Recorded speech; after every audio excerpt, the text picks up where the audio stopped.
প্রাচীন সভ্যতার কথা উঠলেই আমাদের চোখের সামনে দুটো ছবি ভাসে, তাই না? একদিকে মরুভূমির বুকে ওই বিশাল বিশাল পিরামিড, সোনার মুখোশ পরা ফারাওদের কিংবদন্তি, আর অন্যদিকে একদম নিখুঁতভাবে সাজানো একটা নগরী, হরপ্পা মহেঞ্জোদারো, যার শাসকের মুখটাই আমরা জানি না। ঠিক। আজ আমরা এই দুই প্রাচীন হেভিওয়েটের এক তুলনামূলক আলোচনায়, একটা গভীর আলোচনায় ঢুকব। আমাদের হাতে বেশ কিছু সোর্স আছে। উইকিপিডিয়া থেকে প্রাচীন মিশর নিয়ে একটা লেখা, সিন্ধু সভ্যতা আর অন্যান্যদের মধ্যে পার্থক্য নিয়ে একটা বিশ্লেষণ, আর সবচেয়ে আকর্ষণীয় হলো মেহেরগড় নিয়ে একটা গবেষণাপত্র। হ্যাঁ, যেটা সিন্ধু সভ্যতারও আগের গল্প বলে। আমাদের আজকের মিশন হলো শুধু তথ্যগুলো পাশাপাশি রাখা নয়, বরং বোঝার চেষ্টা করা যে কেন এই দুটো সভ্যতা এত আলাদা পথে হেঁটেছিল। এই আলোচনাটা কিন্তু সত্যি দারুণ হতে চলেছে, কারণ আমরা শুধু পিরামিড বা পোড়া ইটের তুলনাতেই আটকে থাকব না। আচ্ছা, আমরা বোঝার চেষ্টা করব একটা সভ্যতা কেন নিজেকে জাহির করতে এত স্মৃতিস্তম্ভ বানায়, আর আরেকটা কেন প্রায় অদৃশ্য থাকতে চায়। আর মেহেরগড়ের আবিষ্কার, ওটা তো পুরো খেলার মোড় ঘুরিয়ে দেয়। এটা অনেকটা জানা ইতিহাসের নিচে লুকিয়ে থাকা আরও প্রাচীন এক পৃথিবীর দরজা খোলার মতো। তাহলে চলুন সেই দরজা দিয়েই ঢোকা যাক। প্রথম যে বিষয়টা আমার মাথায় ধাক্কা দেয় সেটা হলো আকার। হ্যাঁ, আকার। আমাদের হাতে থাকা সূত্র বলছে সিন্ধু উপত্যকা সভ্যতা মিশরীয় সভ্যতার চেয়ে প্রায় 20 গুণ বড়। শুধু মিশরীয় নয়, মিশর আর মেসোপটেমিয়াকে একসাথে করলেও তার চেয়ে 12 গুণ। এটা তো শুধু একটা সংখ্যা নয়, এর পেছনে নিশ্চয়ই বিরাট কোনো গল্প আছে। ঠিক এখানেই আলোচনার মজাটা শুরু। এই বিশালতার মানে কি? এর মানে হলো তাদের প্রশাসনিক ব্যবস্থা হয়তো পিরামিডের মতো ওপর থেকে নিচে নামেনি, বরং জালের মতো ছড়িয়েছিল। এত বড় একটা এলাকা জুড়ে প্রায় একই রকম নগর পরিকল্পনা, একই রকম ইটের মাপ, একই রকম সিলমোহর। এটা কিভাবে সম্ভব হলো কোনো একক শক্তিশালী রাজার ছবি ছাড়া? এটাই তো প্রশ্ন। এটা ইঙ্গিত দেয় যে তাদের মধ্যে হয়তো কোনো শক্তিশালী সাংস্কৃতিক বা বাণিজ্যিক ঐক্য ছিল, যা কোনো রাজার আদেশের চেয়েও শক্তিশালী। আর নগর পরিকল্পনার কথা বলছিলেন, পোড়া ইটের ব্যবহার, এটা তো সাধারণ একটা নির্মাণ সামগ্রীর চেয়েও বেশি, তাই না? অবশ্যই।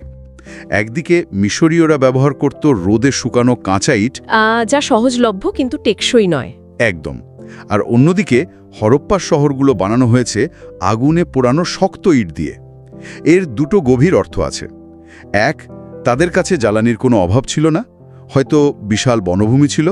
আর দুই, তারা দীর্ঘস্থায়ী কিছু বানাতে চেয়েছিল। ঠিক, তারা দীর্ঘস্থায়ী পরিকাঠামোয় বিশ্বাসী ছিল।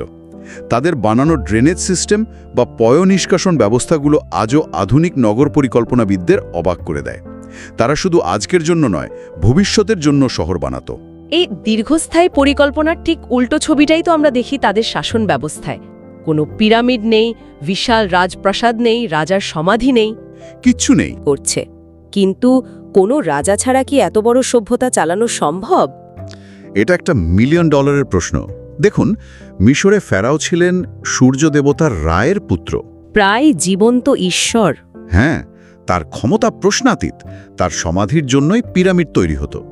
কিন্তু সিন্ধু সভ্যতায় আমরা তেমন কিছুই পাই না।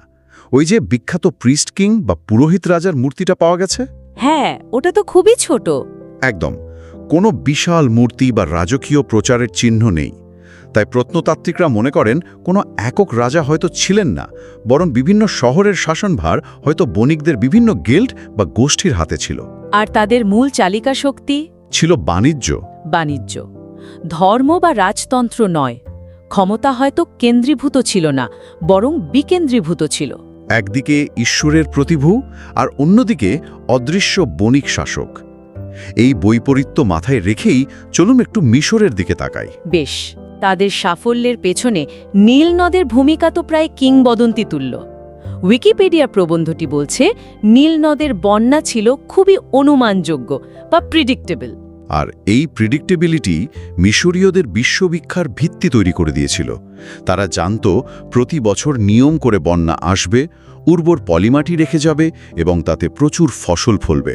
এই নিশ্চয়তা তাদের জীবনে একটা শৃঙ্খলা এনেছিল। তারা বিশ্বাস করতে শুরু করে যে মহাবিশ্ব একটা নিয়ম বা শৃঙ্খলার উপর দাঁড়িয়ে আছে।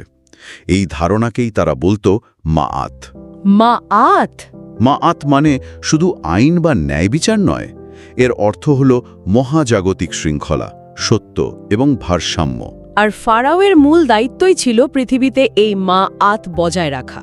তার মানে ফারাও শুধু শাসক ছিলেন না, তিনি ছিলেন মহাজাগতিক শৃঙ্খলার রক্ষক। একদম। এই উদ্বৃত্ত ফসল আর স্থিতিশীল সমাজই তাদের বিশাল পিরামিড, মন্দির আর স্মৃতিস্তম্ভ তৈরির রসদ জুগিয়েছে।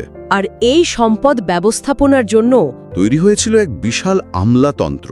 ফারাওয়ের ঠিক নিচেই ছিলেন উজির, যিনি আজকের প্রধানমন্ত্রীর মতো।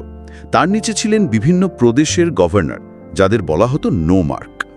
সবকিছু চলত একটা নির্দিষ্ট নিয়মে। এমনকি হিট্টাইটদের সঙ্গে স্বাক্ষরিত ইতিহাসের প্রথম শান্তি চুক্তি, যা প্রায় 1258 খ্রিস্টপূর্বাব্দে হয়েছিল, সেটাও এই স্থিতিশীল এবং সুসংগঠিত রাষ্ট্র ব্যবস্থারই পরিচায়ক। তাদের পরকারের ভাবনাও তো এই শৃঙ্খলারই একটা অংশ ছিল, তাই না? সবকিছু খুব গোছানো, নিয়ম মাফিক। দারুণ পয়েন্ট। মিশরীয়রা বিশ্বাস করত মৃত্যু জীবনের শেষ নয়, বরং একটা নতুন যাত্রার শুরু। কিন্তু সেই যাত্রার জন্য দেহটাকে সংরক্ষণ করা জরুরি।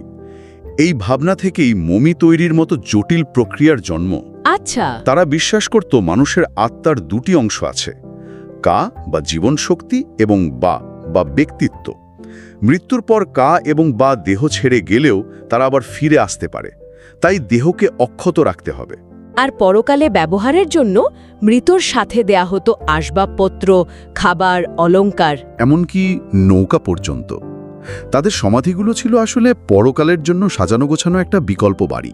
তাহলে একদিকে মিশর, যাদের গল্পটা তাদের পিরামিড আর হাইরোগ্লিফিক লিপির মাধ্যমে খুব স্পষ্টভাবে লেখা আছে, আর অন্যদিকে সিন্ধু সভ্যতা, যার গল্পটা মাটির নিচে চাপা পড়া।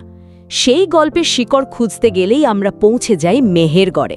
হ্যাঁ, আপনি যে গবেষণাপত্রটি পাঠিয়েছিলেন, সেখানে মেহেরগড়কে সিন্ধু সভ্যতার প্রিকিউল বলা হয়েছে। হ্যাঁ, ফরাসি প্রত্নতাত্ত্বিক জাঁ-ফ্রাঁসোয়া জারিগের আবিষ্কৃত এই স্থানটি পুরো দক্ষিণ এশিয়ার ইতিহাস সম্পর্কে আমাদের ধারণাই বদলে দিয়েছে। তাই মেহেরগড় দেখিয়ে দেয় যে হরপ্পা বা মহেঞ্জোদারোর মতো উন্নত নগর সভ্যতা হঠাৎ করে আকাশ থেকে পড়েনি। এর পেছনে প্রায় 4-5 হাজার বছরের একটা প্রস্তুতি পর্ব ছিল, একটা ধারাবাহিক বিবর্তন। ঠিক। মেহেরগড়ের বিভিন্ন প্রত্নতাত্ত্বিক স্তর খুললে আমরা সভ্যতার বিকাশের একটা ধারাবাহিক বিবর্তন দেখতে পাই। সবচেয়ে পুরনো স্তর, অর্থাৎ পিরিয়ড 1, যা প্রায় 7000 খ্রিস্টপূর্বাব্দের, সেই সময়ের মানুষজন কেমন ছিল? সেই সময়ে তারা সবে যাযাবর জীবন ছেড়ে স্থায়ী বসতি স্থাপন করছে। তারা কাঁচা মাটির ইটের তৈরি ঘরে থাকত। আচ্ছা, বার্লি আর গমের মতো ফসল চাষ করতে শিখেছিল। যাযাবর জীবন ছেড়ে পশুপালন শুরু করেছিল, যেমন ভেড়া, ছাগল, গরু। কিন্তু সবচেয়ে অবাক করার মতো বিষয় হলো, কি? তখনও তারা মৃৎপাত্র বা মাটির বাসন বানাতে শেখেনি। কিন্তু শিল্পবোধ তাদের মধ্যে ছিল। ঠিক এই জায়গাটাতেই আমি চমকে গিয়েছিলাম। মাটির পাত্র বানানোর আগে তারা গয়না বানাচ্ছে। হ্যাঁ, সূত্র অনুযায়ী তারা সমুদ্রের ঝিনুক, ফিরোজা আর সুদূর আফগানিস্তান থেকে আনা নীল রঙের লাপিস লাজুলি পাথর দিয়ে পুঁথির মালা তৈরি করত। আর যেটা প্রায় অবিশ্বাস্য, সেখানে প্রোটোডেন্ট্রিস্ট্রির প্রমাণ পাওয়া গেছে। হ্যাঁ, এটা সত্যি অবিশ্বাস্য। মেহেরগড়ের একটি সমাধিতে পাওয়া একটি কঙ্কালের দাঁতে খুব সূক্ষ্ম ছিদ্র পাওয়া গেছে। ছিদ্র? হ্যাঁ, বিজ্ঞানীরা পরীক্ষা করে দেখেছেন ওই ছিদ্রটি কোনো এক ধরনের ফ্লিন্ট ড্রিল দিয়ে করা হয়েছিল এবং ওই ব্যক্তি জীবিত থাকা অবস্থাতেই করা হয়েছিল। তার মানে প্রায় 9000 বছর আগেও মানুষ দাঁতের চিকিৎসা করার চেষ্টা করত। ঠিক তাই। এটা আমাদের পূর্বপুরুষদের বুদ্ধিমত্তা আর দক্ষতা সম্পর্কে ধারণাই পাল্টে দেয়। এর পরের পর্যায়গুলোতে কি ধরনের পরিবর্তন আসে? পরবর্তী পর্যায়ে অর্থাৎ পিরিয়ড 2 এবং 3-তে আমরা বড় প্রযুক্তিগত উল্লম্ফন দেখতে পাই। এই সময় কুমোরের চাকার ব্যবহার শুরু হয়, যার ফলে নানা ধরনের মাটির পাত্র তৈরি করা সম্ভব হয়। একদম। তারা তামা গলানোর প্রযুক্তিও আয়ত্ত করে ফেলে। তাদের তৈরি মৃৎপাত্রে সুন্দর জ্যামিতিক নকশা দেখা যেত। অর্থাৎ সমাজটা আরও জটিল হচ্ছিল, বিভিন্ন ধরনের কারিগরের উদ্ভব হচ্ছিল। আর এর পরের স্তরগুলোতে তো শিল্পকলা আরও উন্নত হয়। ওই যে পিপুল পাতা আর মাছের মোটিভ দেওয়া রঙিন মাটির পাত্র, আর ঝোপ দেবী নামে পরিচিত নারী মূর্তিগুলো। ঠিক। পিরিয়ড 4 থেকে 6 পর্যন্ত আমরা আরও উন্নত স্থাপত্য আর দারুণ সব রঙিন মৃৎপাত্র দেখতে পাই।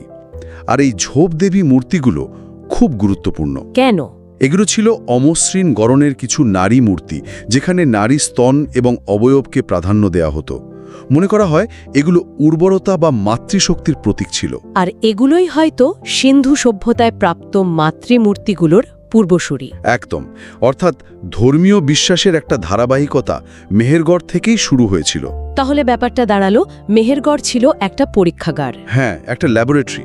যেখানে হাজার হাজার বছর ধরে কৃষি, প্রযুক্তি আর সামাজিক কাঠামোর পরীক্ষা নিরীক্ষা চলেছে। আর সেই পরীক্ষাগার থেকেই জন্ম নিয়েছে সিন্ধু সভ্যতার মতো এক পরিণত নগর সভ্যতা। একদম, মেহেরগড়ের শেষ পর্যায়টি সিন্ধু সভ্যতার সমসাময়িক। এখান থেকে পাওয়া কিছু নিদর্শনে মধ্য এশিয়ার সাথে বাণিজ্যিক যোগাযোগের প্রমাণও মেলে। মেহেরগড় আমাদের দেখায় যে সভ্যতা একটা ম্যারাথন দৌড়, কোনো 100 মিটারের স্প্রিন্ট নয়। তাহলে পুরো আলোচনাটা যদি এক জায়গায় আনি, ছবিটা বেশ পরিষ্কার হয়ে ওঠে। মিশর ছিল একটা উল্লম্ব বা ভার্টিক্যাল সভ্যতা, ক্ষমতার শীর্ষে ফারাও, আর সবকিছু তাকে কেন্দ্র করেই। তাদের শিল্প, স্থাপত্য, লিখন পদ্ধতি সবকিছুর উদ্দেশ্য ছিল রাজার ক্ষমতা আর পরকালকে মহিমান্বিত করা। তারা নিজেদের গল্পটা খুব সশব্দে পাথরের বুকে খোদাই করে বলে গেছে। অন্যদিকে সিন্ধু সভ্যতা ছিল একটা অনুভূমিক বা হরাইজন্টাল সভ্যতা, ভৌগোলিকভাবে বিশাল কিন্তু ক্ষমতার কেন্দ্র অদৃশ্য। তাদের ফোকাস ছিল পার্থিব জীবনে। ঠিক, বাণিজ্য, নগর পরিকল্পনা, জল সরবরাহ। তারা কোনো রাজার জন্য পিরামিড বানায়নি, বানিয়েছে সাধারণ মানুষের জন্য উন্নত পয়ঃনিষ্কাশন ব্যবস্থা। তাদের গল্পটা নীরব, তাদের অপাঠিত লিপির মধ্যে রহস্যে মোড়া। আর আমাদের একটি সূত্র যেমনটা বলছে, নতুন গবেষণা অনুযায়ী সিন্ধু সভ্যতার বয়স হয়তো ৮,০০০ বছর, যা একে মিশরীয় সভ্যতার চেয়েও প্রাচীন প্রমাণ করে। এটা রহস্যকে আরও ঘনীভূত করে তোলে। আজকের আলোচনা থেকে একটা বিষয় আমার কাছে খুব স্পষ্ট হলো, প্রাচীন সভ্যতাগুলো শুধু ইট পাথরের স্তূপ নয়, তারা আসলে জীবনকে দেখার দুটি ভিন্ন দর্শন, দুটো ভিন্ন অ্যাপ্রোচ। মিশর যেখানে স্মৃতিস্তম্ভ আর লিপির মাধ্যমে নিজেদের অমরত্বের কথা বলে গেছে, সিন্ধু সভ্যতার সেখানে তার পরিকল্পিত নগর আর রহস্যময় সিলমোহরের মাধ্যমে এক নীরব প্রশ্ন রেখে গেছে। ব্যক্তিকেন্দ্রিক মহিমার চেয়ে সমষ্টিগত জীবনযাত্রা কি বেশি গুরুত্বপূর্ণ হতে পারে? আর এখানেই আমরা আজকের আলোচনার শেষ প্রশ্নটা রেখে যেতে পারি। বলুন, সিন্ধু সভ্যতার লিপির পাঠোদ্ধার যদি কোনোদিন সম্ভব হয়, কোন প্রশ্নের উত্তর আমাদের সবচেয়ে বেশি চমকে দেবে? তাদের শাসকরা কারা ছিলেন সেই প্রশ্নের উত্তর, নাকি তাদের বিশাল নগরগুলো কেন হঠাৎ পরিত্যক্ত হলো তার কারণ, নাকি অন্য কিছু? নাকি এমন কোনো সামাজিক বা দার্শনিক ধারণা যা আমাদের সভ্যতা সম্পর্কে এতদিনের বোঝাপড়াকেই চ্যালেঞ্জ জানাবে? হয়তো সবচেয়ে বড় রহস্য কোনো রাজা বা দেবতার নামে নয়, লুকিয়ে আছে সাধারণ মানুষের দৈনন্দিন জীবনের গল্পে।